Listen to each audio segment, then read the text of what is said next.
असुर अवस्थार नाम छिलो पंचजन।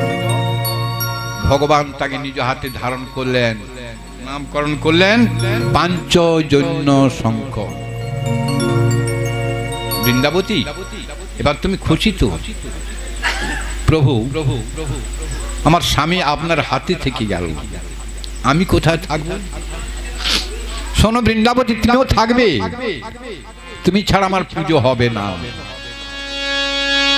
মৃন্ময় মূর্তি হয়ে থাকবে, তোমার উপরে বিরাজ করবে আমার প্রাণ প্রেয়সী সতী তুলসী।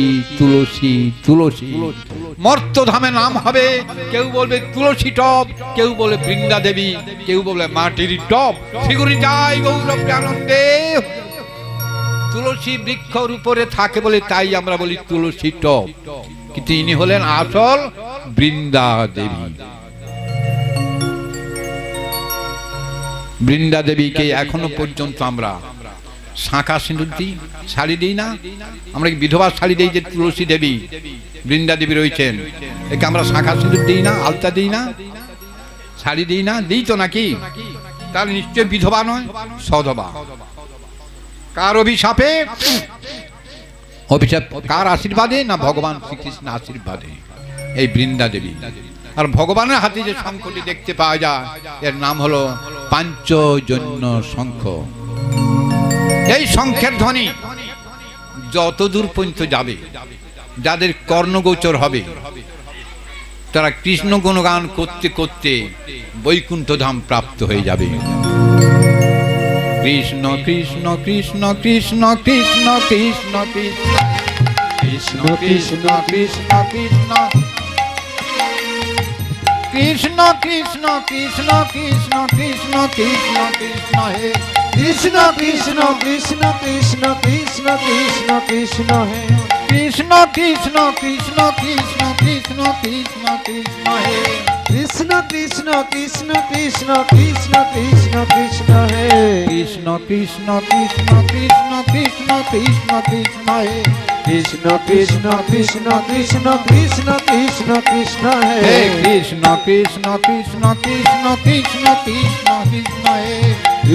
কৃষ্ণ কৃষ্ণ কৃষ্ণ কৃষ্ণ কৃষ্ণ কৃষ্ণ হে কৃষ্ণ কৃষ্ণ কৃষ্ণ কৃষ্ণ কৃষ্ণ কৃষ্ণ কৃষ্ণ হে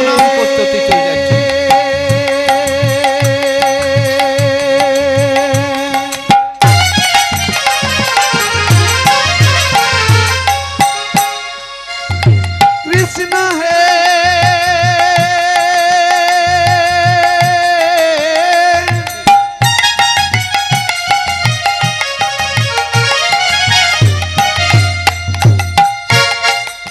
কৃষ্ণ হে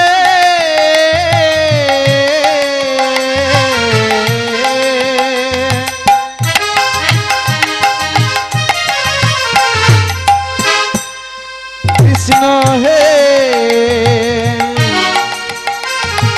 কৃষ্ণ কৃষ্ণ কৃষ্ণ কৃষ্ণ কৃষ্ণ কৃষ্ণ কৃষ্ণ হে কৃষ্ণ কৃষ্ণ কৃষ্ণ কৃষ্ণ কৃষ্ণ কৃষ্ণ কৃষ্ণ হে কৃষ্ণ কৃষ্ণ কৃষ্ণ কৃষ্ণ কৃষ্ণ কৃষ্ণ কৃষ্ণ হে কৃষ্ণ কৃষ্ণ কৃষ্ণ কৃষ্ণ কৃষ্ণ হরি বল হরি বল কৃষ্ণ হে কৃষ্ণ কৃষ্ণ কৃষ্ণ কৃষ্ণ কৃষ্ণ কৃষ্ণ কৃষ্ণ কৃষ্ণ কৃষ্ণ কৃষ্ণ কৃষ্ণ হরি বল কৃষ্ণ হে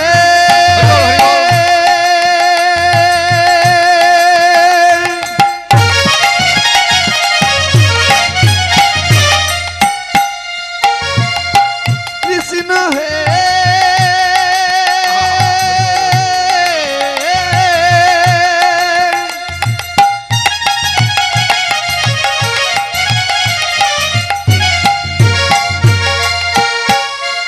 কৃষ্ণ হে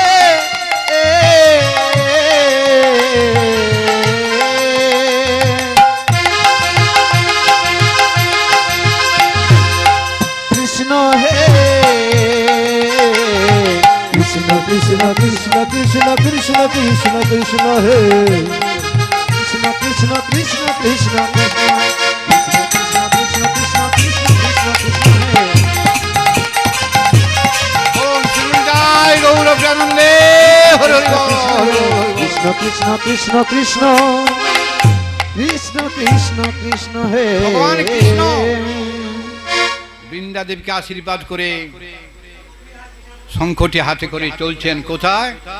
যমের দক্ষিণ দুয়ারে পৌঁছে গেলেন। কোথায়? যমরাজ্যে। যমরাজ্যে পৌঁছে গেলেন। যমরাজ্যের রাজাকে, যাকে আমরা ধর্মরাজ বলি, অনেকে বলে যমরাজ, অনেকে বলে ধর্মরাজ, কারণ সেখানে ধর্মের বিচার হয়। বলরাম বলছে, দাদা প্রচন্ড চিৎকার শুনছি, বাঁচাও বাঁচাও, মরে গেলাম, চলে গেলাম, পড়ে গেলাম, কে কোথায় আছো, বাঁচাও, মরে গেলাম, মরে গেলাম। এত চিৎকার কোথা থেকে আসছে, এত আর্ত চিৎকার দাদা? দাদা বুঝতে পারছো না? দক্ষিণ দুয়ারে যত পাপীরা আছে তাদের কর্ম অনুযায়ী সাজা পাচ্ছে। বলে যে একজনকে জলে ডুবাচ্ছে, বলে হ্যাঁ ওটা গরম জল, কাউকে গরম তেলে, কাউকে চোখে কাক বসে ঠোকরা দিয়ে খাচ্ছে, এরা পাপী। বলে এদের কি উদ্ধার হবে না দাদা? হবে হবে হবে যদি কৃষ্ণ, তা তুমি এদের উদ্ধার করতে, এদের দুঃখ আমি আর সহ্য করতে পারছি না। কে বলছে? দাদা বলরাম বলছে। ভগবান কৃষ্ণচন্দ্র কি করলেন? দক্ষিণ দ্বারে দাঁড়িয়ে হাতের সেই যে পাঞ্চজন্য শঙ্খ ছিলেন, শঙ্খধ্বনি করলেন।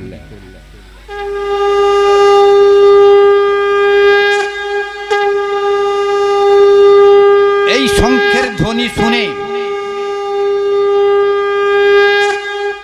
যমরাজ্যে যত পাপীগণ ছিল তারা ওইখান থেকে উদ্ধার হচ্ছে।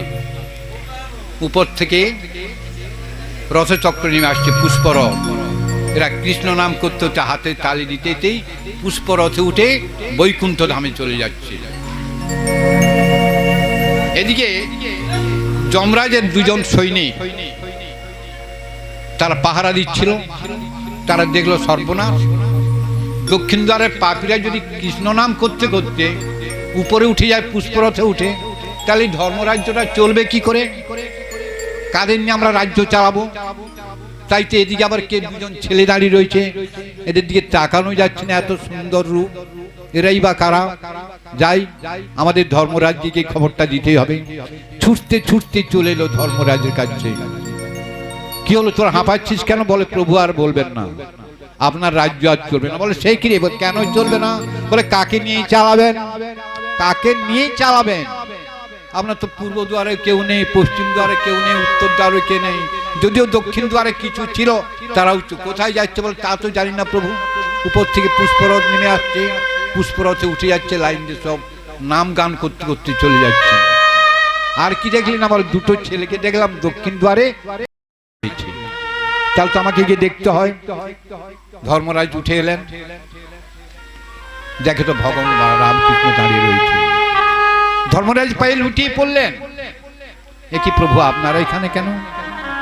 আপনারা আমার রাজ্যে এলে আমাকে তো জানিয়ে আসবেন, আপনি বা এখানে কেন আসবেন? কেন এলেন প্রভু? শোনো ধর্মরাজ। প্রভু আগে আসুন, আসন সংগ্রহ করুন। ধর্মরাজ রামকৃষ্ণকে নিয়ে গিয়ে আসনে বসে পাদ্যার্ঘ দিচ্ছেন, স্তব তুতি গান করছেন। শোনো ধর্মরাজ, যে জন্য আমি এসেছি। কি জন্যে? আমার গুরুপুত্র কোথায়? তোমার গুরুপুত্র আমি যেমন করে জানবো? বলো অবন্তীনগরে বাড়ি ছিল, শান্তিপুনি মুনির ছেলে, শান্তিপুনি মুনির ছিল আমার গুরু মহারাজ, তার ছেলে সিন্ধু নদীতে স্নান করতে এসে আজ ফিরে যায় না, প্রায় 15-16 বছর। বরুণ দেবের কাছে জানলাম সে যা নাকি রয়েছে আমার ওই সংযমনীপুরে।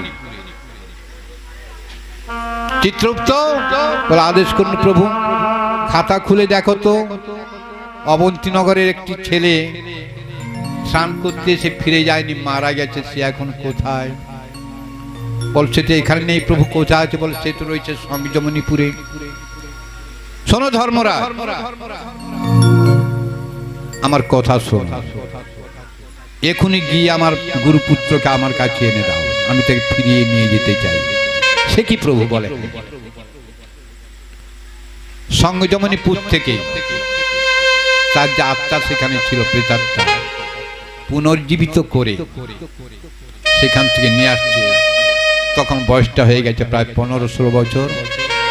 সোনা দানা গহনাটি হিরে জহরত কাপড় চোপড় পুড়িয়ে ধর্মরাজ কি করলেন? কৃষ্ণের হাতে তুলে দিলেন, প্রভু এই আপনার সেই গুরু মায়ের ছেলে, তাহলে আমাকে এবার বিদায় দাও, আমি এখান থেকে চলি। গুরুপুত্রকে নিয়ে ধর্মরাজ্য থেকে রামকৃষ্ণ আসছেন কোথায়? অবন্তী নগরে। গুরুপুত্রের সঙ্গে করি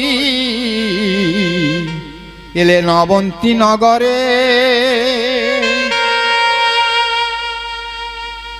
গুরু মাতা বলি ডাকে বারে বারে, মাগো মা,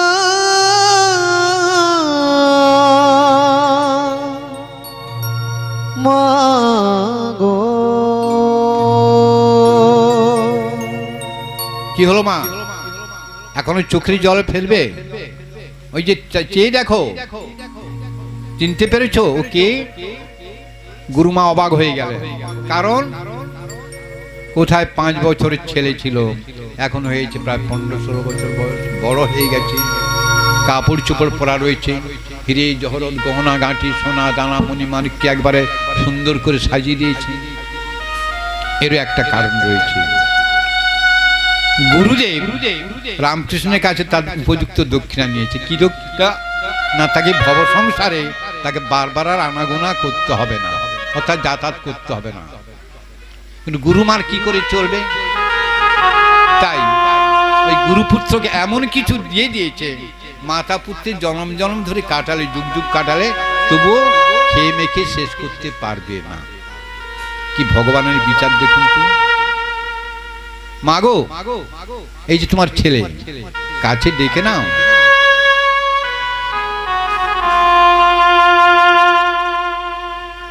ছেলে দাঁড়িয়ে রয়েছে, গুরু মাতার চোখের জল ভাসছে ভাসছে, বলছে আয় রে ও বা মধুমঙ্গ আমার কোলে আই রে ওরে, এর নাম মধুমঙ্গল। মধুমঙ্গল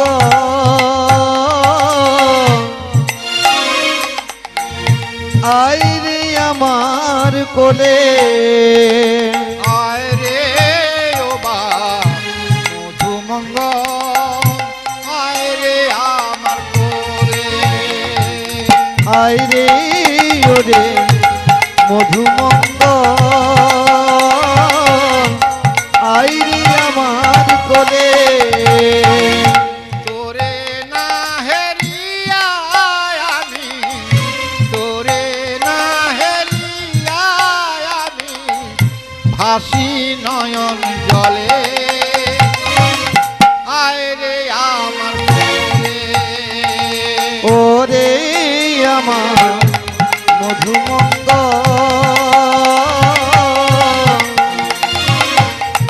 আই রে আমার কোলে। মামা বলে ঝাঁপিয়ে পড়ল মধুমঙ্গল মায়ের কোলে। রামকৃষ্ণ পায়ের কাছে হাত জোড় করে বসছে গুরু মায়ের কাছে। মাগো, কথা দিয়েছিলাম, কথা রেখেছি, এবার আমাদের বিদায় দাও। কি হলো মা, বিদায় দেবে না কেন বাবা?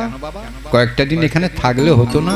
ওর না মা, আমার মা যে আমাদের চোখের জলে ভাসছে, আমাদের পথের পানে তাকিয়ে বসে আছে, আমাদের যে ফিরে যেতেই হবে। গুরুমাকে প্রণাম করে এবার বিদায় দাও গো মাতা, যাব মধুপুরে। এবার মাতা দাও গো বিদায়, যাব মধুপুরে। এবার বিদায় দাও গো মাতা, যাব মধুপুরে। এবার আমার দাও গো বিদায়, যাব মধুপুরে। জনক জননী মুদে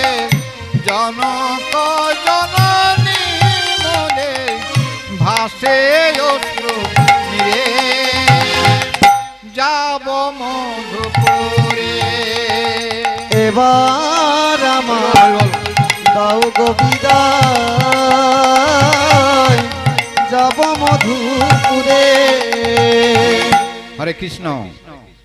গুরুমাকে প্রণাম করে রামকৃষ্ণ দুটি ভাই কোথায় চলে এলেন না মথুরা রাজ্যের মধুপুরে, অর্থাৎ মা বাবার কাছ থেকে যেখান থেকে ওরা গিয়েছিল। রামকৃষ্ণকে দেখতে পেয়ে মা বাবা খুবই খুশি, কোলে করে জড়িয়ে ধরলেন। কিরে বাবা কেমন আছিস? গুরুগৃহে এতদিন কেটে গেল? বলে হ্যাঁ মা। বিদ্যা অভ্যাস ভালো হয়েছে? পড়াশোনা ভালো করছিস? বলে হ্যাঁ। না কি শিখেছিস বল? বলে মা গো আবার একদিন পরে বলবো, এবার আমরা একটু বৃন্দাবনে ফিরে যাব।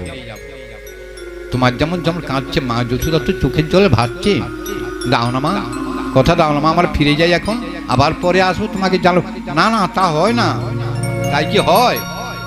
ওরে কৃষ্ণ ওরে বলরাম, তোরা চলে গেলে আবার মা যশোদার খপ্পরে পড়ে যাবি, তোরা ভুলে যাবি দৈবকীকে, তোর পিতাকে ভুলে যাবি, আর তোরা আসবি না। তো যেতে দিতে পারি, এতদিন ধরে গুরুগৃহে গিয়ে কি শিক্ষা করলি আমাদের আগে বল। বাবা মার কথা ঠেলতে পারলো না। কৃষ্ণ মায়ের কোলে বসে এত সময় পর্যন্ত আপনাদের ভক্তদের সামনে গুরু দক্ষিণার যে বৃত্তান্ত নিবেদন করলাম, তুলে ধরলাম, এই সব কথাগুলোই মাকে শোনাচ্ছে। কাকে শোনালেন? মাকে শোনালেন। মা শুনে দৈবকী চমকে উঠলেন। ওরে কৃষ্ণ এ কি করেছিস তুই? তোর গুরু মায়ের মৃত পুত্রকে বাঁচিয়ে তার মায়ের কোলে ফিরিয়ে দিয়েছে? বলে হ্যাঁ মা। বলরাম বলছে সর্বনাশ, কেন বললি?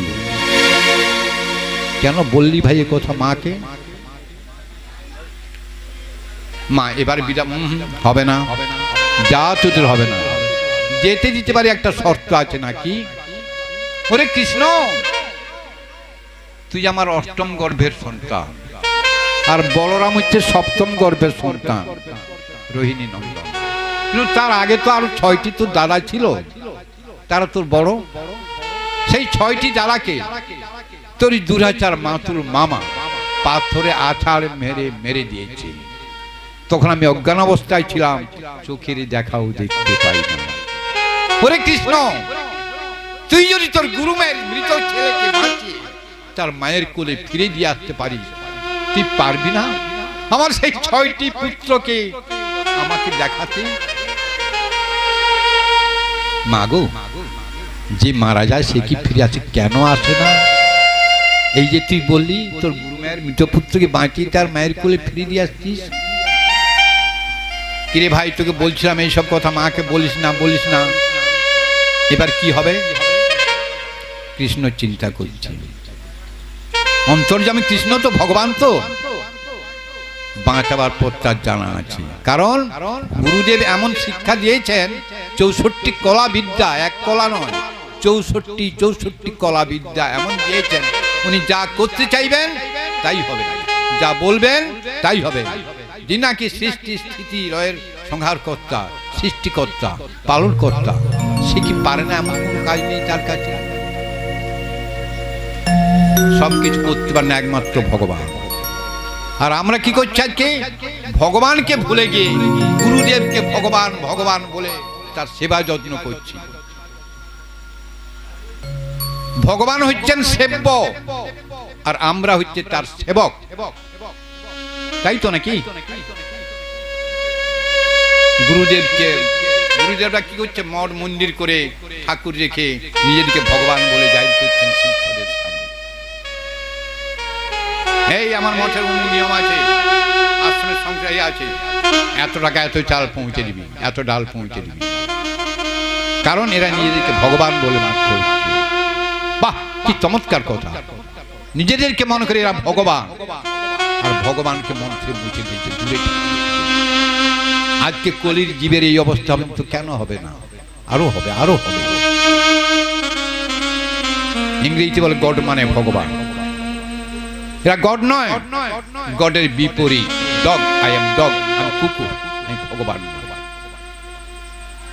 তাই বলছে, মা গো তোমার কথা রাখতে পারি, আমি দেখাতে পারি, তো একটা শর্ত আছে। কি শর্ত? এক পলকের একটু দেখা, একটা গান আছে না, এক পলকের দেখা দেখতে হবে, পলক পড়লে কিন্তু আর দেখতে পাবে না। বসুদেব বলছে, দৈব কি, ওকে আর বিরক্ত করো না, যেটুকু দেখতে পাওয়া যায় সেটাই আমাদের কাছে অনেক অনেক বড়, তুমি মেনে নাও। বেশ বাবা, তাই হবে। তা মা শোনো, চোখ বন্ধ করতে বলি, চোখ বন্ধ করতে হবে, তাকাতে বললে তাকাবে। এক দৃষ্টিতে যতক্ষণ তাকিয়ে থাকবে ততদিন তোমাদের চোখের সামনে থাকবে, চোখের পলক পড়ে গেলে কিন্তু আর থাকবে না, অদৃশ্য হয়ে যাবে। তাই হোক বাবা। চল বাবা মা তোমরা উঠে দাঁড়াও, চোখ বন্ধ করো। বসুদেব দৈবকী কি চোখ বন্ধ করলেন, কৃষ্ণের ইঙ্গিতে 6টি দাঁড়া এসে দাঁড়িয়ে গেল, 1 2 3 4 5 6 নম্বর পর্যন্ত যে দাঁড়া। বাবা মা তোমরা চোখ খোলো, তাকালেন।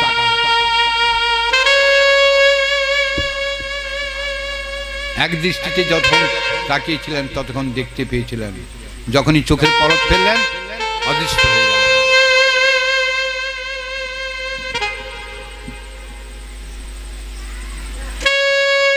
মাগো দেখেছ, চোখের জলে ভাসছে দৈবকী বসুদেব। ওরে কৃষ্ণ, সত্যিই তোরা চলে যাবি আর থাকবি না? বল না মা, এবার যে আমাদের যেতেই হবে মা, আশীর্বাদ করো, আমরা বৃন্দাবনে ফিরে যাই। মা বাবাকে প্রণাম করলেন, বৃন্দাবনে যাওয়ার জন্য যাত্রা শুরু করলেন। মথুরা লীলার কথা কে পারে বর্ণিতে, মহামুনি বেদব্যাস রচে ভাগবতে। ব্যাসকৃত ভাগবত পুরাণের সার, বেনি কহে শুনি ভব বাড়ি হই পার।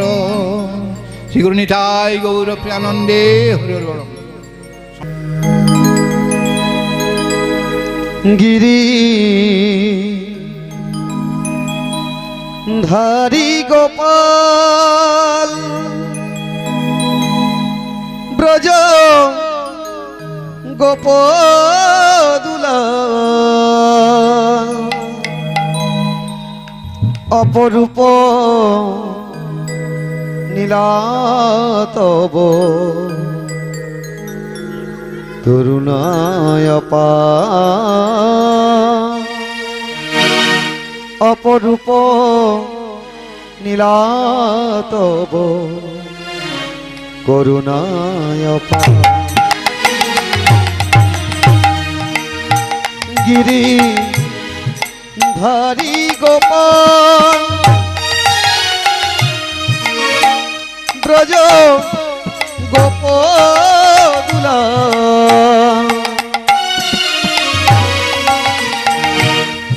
অপরূপ নীলাতব করুণায় অপরূপ নীলাতব করুণায়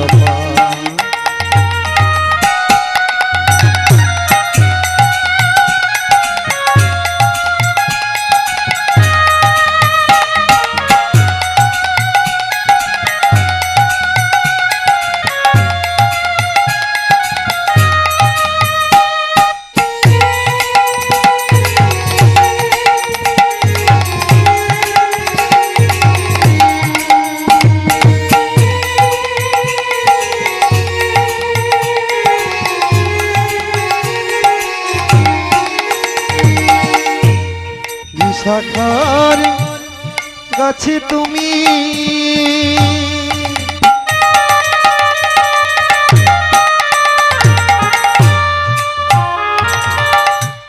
চিরনিরূপ শ্রীরাধার হৃদয়ে তুমি প্রেমের জীবন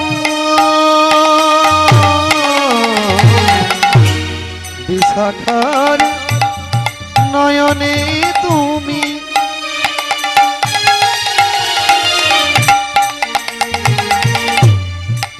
চিরনিরূপম রাধার হৃদয়ে তুমি প্রেমের জীবন গীতার সারথি তুমি যাদব গোপাল গীতার সারথি তুমি যাদব গোপাল অপরূপ নীলাতব করুণায় পার অপরূপ নীলাতব করুণায় পার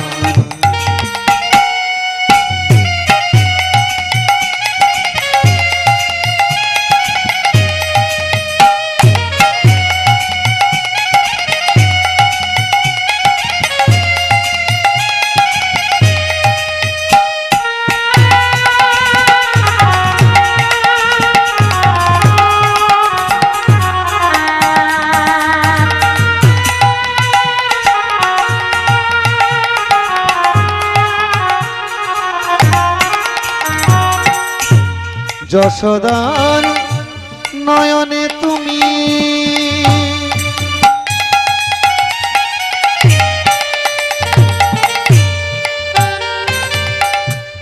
তুমি ননীচ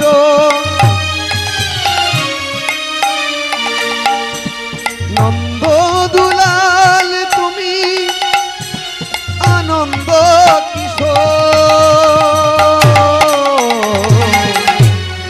যশোদার নয়নে তুমি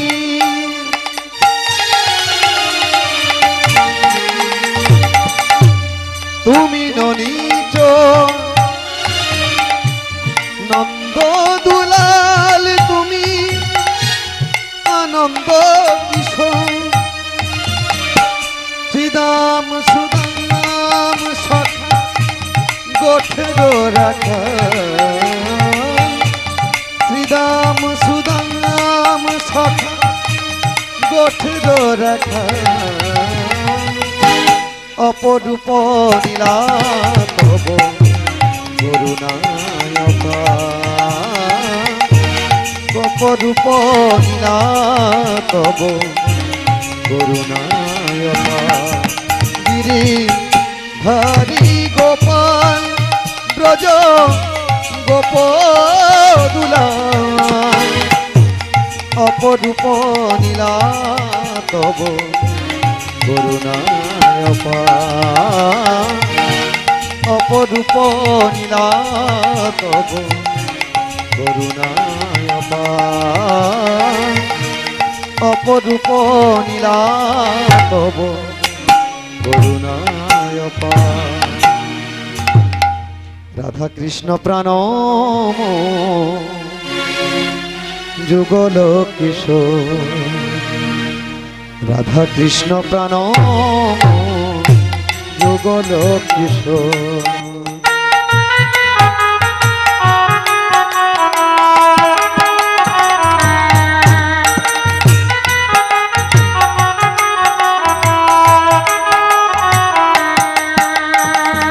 রাধা কৃষ্ণ প্রাণম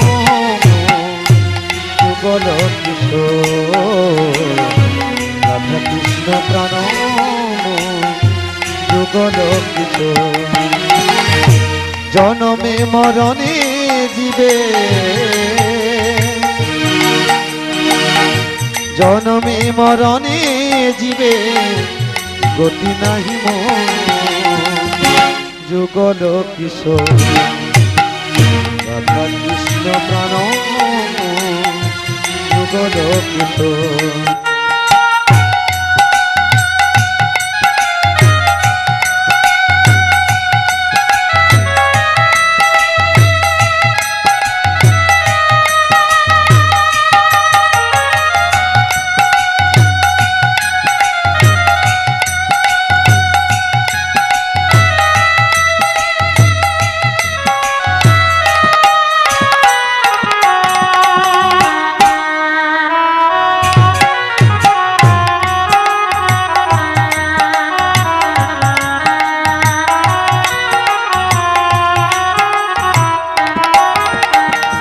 কালিন্দির তীরে কদম্বেরি রতন বেদিকা পরে বসাবো কালিন্দির তীরে কদম্বেরি রতন বেদিকা পরে বসাবো শ্যাম গৌরী অঙ্গে দিব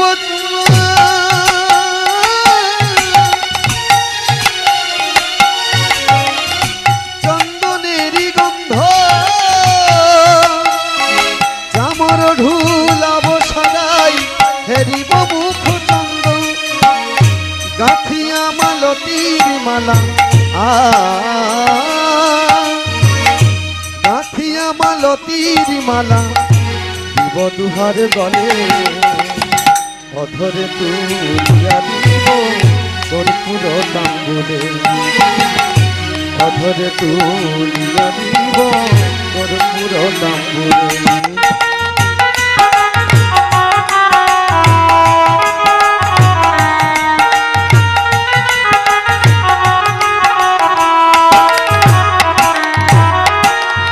ললিতা বিশাখায়াদি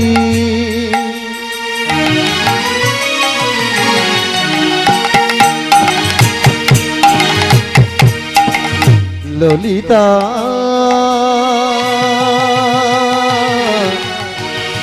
ললিতা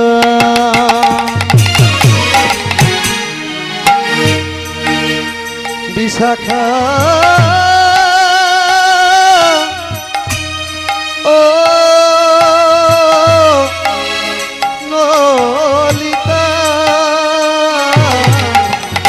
ললিতা বিশাখায়াদি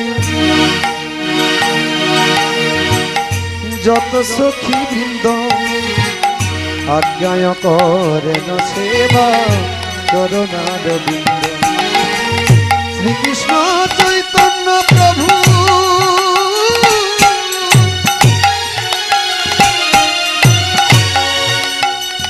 দাসের অনুদান সেবায় অভিলাষ মাগে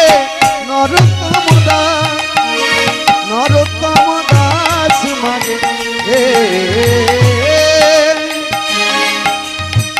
নরোত্তম দাস মাগে সেবায় অভিলাষ রাধা কৃষ্ণ প্রাণ যুগল কিশোর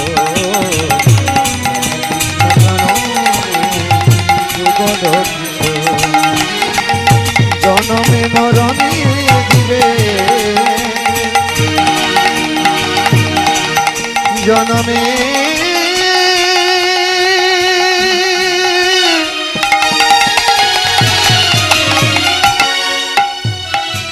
মরণে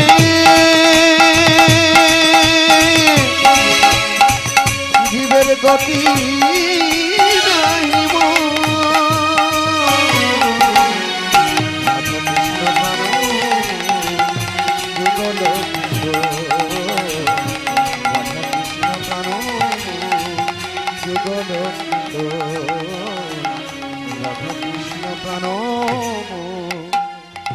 যুগল কিশোর